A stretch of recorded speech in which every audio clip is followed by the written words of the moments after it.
आता पाहूया जागा वाटपासंदर्भातल्या टॉप 9 बातम्या। महायुतीत जागा वाटपाचा तिढा कायम, कालच्या बैठकीत तोडगा नाही। जागा वाटपाबाबत 11 मार्चला दिल्लीत पुन्हा बैठक, शिंदे, फडणवीस, अजित पवार उपस्थित राहणार। महायुतीत 3 ते 4 जागांचा तिढा कायम, रामटेक, वाशिम, यवतमाळ, मावळ, कोल्हापूर या जागांबाबत तोडगा काढला जाणार। काही जागांची अदलाबदल करा, शहांच्या सूचना, सूत्रांची माहिती। दिल्लीतील बैठक सकारात्मक, जागा वाटपाचं 80% काम पूर्ण, उरलेलं काम लवकर पूर्ण करणार, फडणवीसांची माहिती।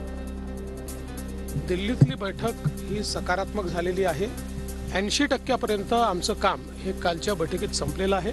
थोडे बहुत आमचे विषय राहिले आहेत, मला विश्वास आहे आम्ही लवकरच हे पूर्ण करू शकतो।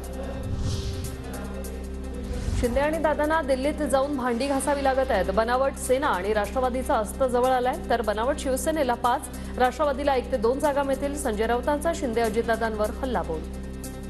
कोणते मुख्यमंत्री एकनाथ शिंदे, अजित पवार आणि दिल्लीत जाऊन भांडी घासावी लागतायत। अजित पवारांना काय 2-4 जागांवरच बोलवण करतायत। डुप्लिकेट शिवसेना, डुप्लिकेट राष्ट्रवादी काँग्रेस यांनी जास्त अपेक्षा करू नये।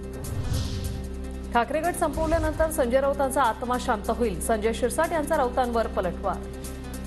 जे राऊतला एक सांगा, जेवढं पक्ष आता तू बाकी ठेवलेला आहे त्याला एकदा डुबवून टाक, की तुझा आत्मा सुद्धा शांत होईल आणि शरद पवारच्या साहेबांच्या घरी जाऊन एक कौतुकाची थाप काठीवर मारून घे। जास्त जागांसाठी कार्यकर्त्यांचा दबाव असतो, आम्ही ऑफर केलेल्या जागा वंचितच्या लिस्टमध्ये, वंचितचे उमेदवार एकत्र मिळून निवडून आणू, खासदार संजय राऊतांची प्रतिक्रिया।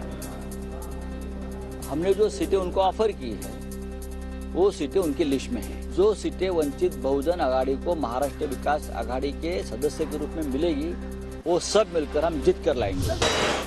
मनसे आणि भाजपच्या भूमिकेत फार अंतर नाही, मराठी माणसासोबतच हिंदुत्वाची व्यापक भूमिका मनसेने घेतली, योग्य वेळी योग्य निर्णय होतील। भाजप मनसे युतीच्या प्रश्नावर फडणवीसांची प्रतिक्रिया। सेनी जी काही व्यापक भूमिका घेतलेली आहे, मराठी माणसाच्या हक्कांसोबत आज एक हिंदुत्वाची भूमिका ही त्या ठिकाणी मनसेने घेतली आहे, त्यामुळे त्यांच्या आणि आमच्या भूमिकेत फारसं अंतर राहिलेलं नाहीये।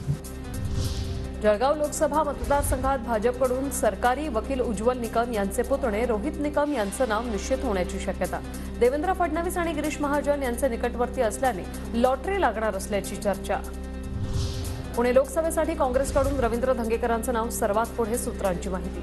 मोहन जोशींचा पत्ता कट होण्याची शक्यता, तर रवींद्र धंगेकर आणि अरविंद शिंदेमध्ये चुरस रंगू शकते, सूत्रांची माहिती।